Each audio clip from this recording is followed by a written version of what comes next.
Hey, how are you doing? In today's video, I want to talk to you about when you simply don't have everything under control, and what the Bible actually says about that. And I want to start right there, with that feeling. You know the one I'm talking about. It's 3 in the morning. The house is quiet. Everyone else is asleep. But you're lying there with your eyes wide open, staring at the ceiling. Your mind is running 100 miles an hour. The bills, the relationship, the kids, the job. That conversation you had, or didn't have, last Tuesday. You keep making mental lists. You keep rearranging the pieces. You keep trying to find the angle, the strategy, the plan that finally makes it all work. But the more you think, the heavier it gets. And somewhere in that silence, at 3 in the morning, a terrifying thought crawls in. A thought most people are too afraid to say out loud. What if I can't fix this? What if no matter how hard I try, no matter how much I plan, no matter how much I sacrifice, it's just not going to hold together? That thought, that moment, that's exactly where we're going today. If you've ever laid awake with that weight on your chest, hit that subscribe button right now. Because that's exactly what we talk about here. Real life, real pain, and real hope. You need this community. In the next few minutes, I'm going to show you 3 things. First, why the need to control everything isn't actually a strength. It's a wound. Hey, how are you doing? In today's video, I want to talk to you about when you simply don't have everything under control, and what the Bible actually says about that. And I want to start right there, with that feeling. You know the one I'm talking about. It's 3 in the morning. The house is quiet. Everyone else is asleep. But you're lying there with your eyes wide open, staring at the ceiling. Your mind is running 100 miles an hour. The bills, the relationship, the kids, the job. That conversation you had, or didn't have, last Tuesday. You keep making mental lists. You keep rearranging the pieces. You keep trying to find the angle, the strategy, the plan that finally makes it all work. But the more you think, the heavier it gets. And somewhere in that silence, at 3 in the morning, a terrifying thought crawls in. A thought most people are too afraid to say out loud. What if I can't fix this? What if no matter how hard I try, no matter how much I plan, no matter how much I sacrifice, it's just not going to hold together? That thought, that moment, that's exactly where we're going today. If you've ever laid awake with that weight on your chest, hit that subscribe button right now. Because that's exactly what we talk about here. Real life, real pain, and real hope. You need this community. In the next few minutes, I'm going to show you 3 things. First, why the need to control everything isn't actually a strength. It's a wound wearing a disguise. Second, I'm going to take you inside the life of one of the most celebrated men in the entire Bible. A man who had everything: power, wisdom, wealth, legacy. And yet he sat down one day and wrote some of the most haunting words ever recorded by a human being, because even he couldn't hold it all together. And third, I'm going to give you something practical, something you can carry with you starting tonight. Not a formula, not a 5-step checklist, real wisdom, the kind that actually holds up when life gets messy. Because here's the thing, when a person convinces themselves that their worth depends on keeping every single piece in place, and then the pieces start falling, the mind doesn't just feel stress, it starts to collapse. And when the mind collapses under that kind of pressure, it doesn't make noise, it goes silent. And that silence can become the most dangerous place a person has ever been. But to understand how this all started, and on that day, everything seemed perfectly normal. Let me tell you about a man I worked with years ago. I'll call him David. Not his real name, of course, but his story is one I've seen walk through my office door more times than I can count. David was the kind of man other men admired. He was sharp, dependable. He showed up early and left late. He was the one his family called when something needed fixing. He was the one his company leaned on when a deadline couldn't be missed. His wife told me once that she used to joke that he had a cape hanging in the closet because David always had an answer. He had built a life that looked, from the outside, absolutely solid. His kids were doing well. The mortgage was under control. He had a faith community he was proud of. On Sunday mornings, he sat in the third pew from the front, right side of the aisle, every single week, like clockwork. If you had asked anyone who knew David to describe him in one word, they would have said the same thing: steady. But here's what nobody saw. David hadn't slept a full night in almost 2 years. Every morning, he woke up at 5 and immediately started cataloging everything that could go wrong that day.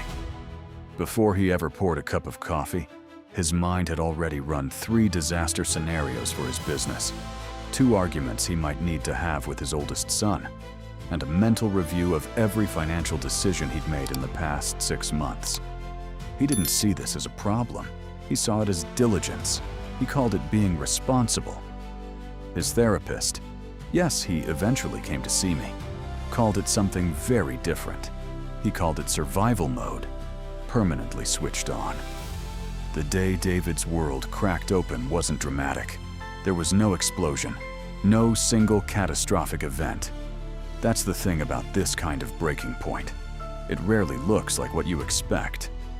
It was a Thursday afternoon. He was sitting at his desk. He had 12 browser tabs open, 2 phones in front of him, and a legal pad covered in notes. His assistant knocked and told him there was a problem with one of his biggest contracts. A miscommunication. Not catastrophic, fixable. But David looked at that legal pad, and he couldn't move. Not because the problem was too big, but because for the first time in decades, he realized he didn't have the energy to fix one more thing. Not one, not even a small one. He sat there in that chair, in total silence, and felt something he had never allowed himself to feel before. Empty. Not tired. Empty. Like someone had reached inside his chest and quietly removed everything that used to be there. He called me that evening. His voice was flat, almost unrecognizable, and he said 6 words I will never forget. "John, I think I'm completely gone. I want you to sit with that for a second." Because David hadn't lost anything that Thursday. The contract issue got resolved. His family was fine. Nothing catastrophic had happened. But something invisible had finally surfaced. Something that had been building for years under the performance, under the competence, under the cape. And that's exactly where the real story begins. Here's what I've learned in over 30 years of sitting across from people in pain. And listen to me very carefully on this one, because this is the part most people miss entirely. The visible crisis is never the real wound. David didn't break down because of a business contract. David broke down because he had spent his entire adult life believing a lie. A lie so deeply embedded, he had never once questioned it. And the lie was this: if I am in control, I am safe. If I am in control, I have value. If I am in control, nothing bad can reach the people I love. And here's the thing about that lie. It doesn't come from nowhere. In my experience, both professionally and personally, because my wife and I have had our own moments of holding on too tight. That lie almost always has an origin. A childhood where uncertainty felt terrifying. A parent who was unpredictable. A moment early in life where the only thing that made a young person feel safe was the illusion of managing every variable. Control isn't just a habit. For most people who struggle with it, control is a grief response. It is the way a frightened child learned to survive a world that felt too big and too unpredictable And that child grew up and became very, very good at managing, and the world rewarded them for it. Called them reliable, called them strong, called them steady, and nobody ever stopped to ask the question that actually mattered. What happens when you finally can't hold it? That silence David felt. That empty chair at 3 in the morning staring at the ceiling. That is the answer to that question. And it is terrifying, not because life fell apart, but because the identity fell apart. Because when the one thing you've used to define yourself, your control, your management, your competence, stops working, you don't just feel lost, you feel like you don't exist. If any of this is landing for you right now, and I mean really landing, I want you to stop for just a second. Leave a comment down below. Just say, I feel this. That's it. Because I read every single one of those. And I want you to know that you are not alone in this room today. Now, I want to take you somewhere. I want to take you back thousands of years to a man who understood this feeling in a way that still astonishes me every time I sit with his words. His name is Solomon. And if there was ever a human being who had every reason to believe he had it all under control, it was Solomon. Think about what this man had. He was the wisest person who had ever lived. Scripture tells us that God himself gave him that wisdom. He was the king of Israel at its absolute peak. He had wealth that would be incomprehensible by any modern standard. He built the temple. He wrote thousands of proverbs. Foreign dignitaries traveled from the ends of the known world just to sit at his feet and listen to him speak. If you had to design the profile of a man who should have felt completely in control of his life and his legacy, you'd design Solomon. And then he sat down and wrote Ecclesiastes. And I want you to hear what he wrote, because this is not the language of a man in control. This is not the language of a king at the height of his power. This is the language of a man who had chased control to the very edge of human possibility and found nothing there. He wrote, "Vanity of vanities. All is vanity." He wrote about how he pursued wisdom and found that it only increased his sorrow. He wrote about how he built and planted and accumulated and achieved, and then looked at everything his hands had made and felt nothing. He wrote about lying awake at night, about the heaviness that no achievement could lift, about how a man can gain the whole world and still feel like something essential is missing. Veja bem. I need you to hear what Solomon is really saying here, because it is so easy to read Ecclesiastes as pessimism. It is not. It is confession. It is one of the most psychologically honest documents in all of human history. Solomon is saying, I tried to control it all. I tried to secure it all. I tried to build something permanent enough to make the fear go away. And it didn't work. Not because I failed, but because it cannot work. Because that kind of control was never available to me in the first place. And here's the part that breaks my heart every time I read it. Because Solomon knew God. He had a direct encounter with God, twice. He had wisdom that was literally supernatural. And still, he spent decades trying to manage his own security through achievement, accumulation, and control.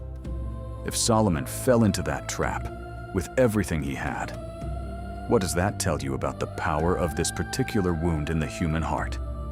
It tells me that this is not a character flaw. It is not a weakness. It is a deeply human response to living in a world that is genuinely uncertain. And the fact that the wisest man who ever lived struggled with it should give every single one of us an enormous amount of grace toward ourselves. But Solomon didn't stop at the confession. He kept writing. And near the end of Ecclesiastes, after all the searching and the striving and the heartbreak, he arrives at something. Not a formula, not a system, a posture. He says, "Fear God, keep His commandments, because this is the whole duty of man." In my years of practice, I've had to sit with that conclusion a long time. And here's how I interpret it for the people I work with. Here's what I believe Solomon, broken, brilliant, exhausted Solomon, was actually saying. Stop trying to be God in your own story. Stop trying to hold the things that only God can hold. Your job is faithfulness. His job is outcome. So let's talk about what that actually looks like, because I've been doing this long enough to know that trust God without practical application can feel like a beautiful idea that doesn't help you at 3 in the morning. So here is what I tell the Davids in my office. Here is what I tell myself on the hard days. And here's what I want to leave with you today. The first thing, separate responsibility from omnipotence. You are responsible for your choices, your effort, your character, and your faithfulness. You are not responsible for the outcomes of 1,000 variables you were never designed to manage. The moment you start accepting responsibility for things only God can control, you have appointed yourself to a position you were never built to hold. And the weight of that office will crush you every single time. When I work with someone like David, one of the first exercises I give them is this. Take a piece of paper. Draw a line down the middle. On the left side, write everything you are genuinely responsible for today. On the right side, write everything you've been carrying that you are not actually responsible for. You will be stunned by how much is on the right side. You have been paying rent on property that was never yours to own. The second thing, learn to live in the present tense. Most anxiety about control is future-based. It's about what might happen, what could go wrong, what you might not be able to handle. But notice what Solomon kept coming back to in Ecclesiastes. The present moment, the meal, the work, the person beside you. He calls them gifts, not achievements, not accomplishments, not things you secured through your own cleverness. Gifts, things that were given. My wife and I have been married for 40 years. And one of the most important things I've learned in those 40 years is that the moments I've tried to control the most are the moments I've enjoyed the least. And the moments I've let myself be fully present, the dinners with the grandkids, the quiet evenings on the porch, the unexpected conversations, those are the ones I still carry. Control keeps you in the future. Surrender brings you back to the now. The third thing, and this one is the hardest, sit in the discomfort long enough to hear what it's actually saying. David, in my office, used to fill every moment of silence with activity, because silence meant the thoughts could come in, and the thoughts were terrifying. But what I've found, in my practice and in my own life, is that the discomfort of losing control almost always has something to say. Something important. Something that the noise and the busyness has been drowning out for years. When you finally stop running, when you finally sit down in that chair and admit that you cannot hold this alone, that is not the moment of defeat. That is, as Solomon eventually discovered, the moment of arrival. So let me close the loop on everything I opened at the beginning of this conversation. I told you the need to control everything isn't a strength, it's a wound. And now you understand why. It's the armor that a frightened child built, and that an exhausted adult is still wearing, even when the war was over a long time ago. I told you about Solomon, the wisest man who ever lived, a man who had more control than any human being in his era, and still found himself writing about vanity and emptiness and restless nights. And I told you what he finally concluded. Fear God. Keep His commandments. Let the outcome belong to the one who was actually designed to hold it. And I told you there was something practical you could carry with you. So here it is, one more time. Separate what you're responsible for from what you've been trying to control. Come back to the present tense and stop running from the silence long enough to hear what it's been trying to tell you. David, by the way, is doing well. He still works hard. He still shows up early. But he sleeps now. He actually sleeps. And he told me something a few months after we started working together that I think about often. He said, "John, I think I spent 30 years being impressive for people who never asked me to be." I want you to hear that. You don't have to have it all under control to be worthy of love. You don't have to have it all figured out to be of value to the people around you. And you certainly don't have to perform your way into the grace of a God who already gave it to you freely. If today's video hit something real in you, something you needed to hear, do me a favor. Give this video a like. It helps more people find this kind of conversation. And if you're not subscribed yet, hit that subscribe button right now.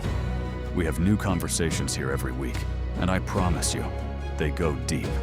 And I want to hear from you specifically today.